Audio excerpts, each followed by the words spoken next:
All right, this question's really getting at the central limit theorem and what it tells us about sample proportions. So the sampling distribution of sample proportions, it's pretty abstract, but basically it's saying, if you collected a sample of a certain size and got the proportion of something, and then connected another sample, that same size, got the sample proportion, and kept doing it, you could take each of these sample proportions and plot them out, and they'd actually be normally distributed. That's one of the things to note. And then the mean of that distribution would of sample proportions would just be equal to the population proportion, which is nice and convenient. Standard deviation of these sample proportions, quite as not quite as clean, but pretty close. So we would take p times 1 minus p divided by n. And if you're interested in the derivations, you can talk to me separately, or Alex actually goes into those as well. All right, so in this case, we have a popular lottery, and we have 44%. That's a population value, a population parameter.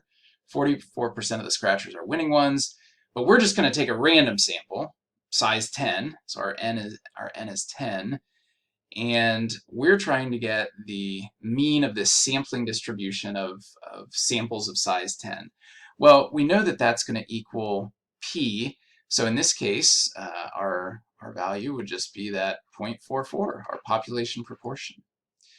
The standard deviation is going to be using that 0.44, but we're going to multiply it by complement, divide it by the sample size, and this, I'm going to do this on the calculator just because there are ways to mess this up. One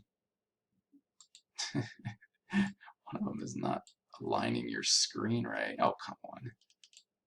Okay, there we go. That should work. All right, so we're going to take, so a couple different ways you could type this out. I think one way that I often do it. Now notice what happened there. I didn't have the 2 on top. I could fix that if I want, but it doesn't matter because when you multiply a number times a fraction, it's really just multiplying by the numerator. So that's correct, what we have there.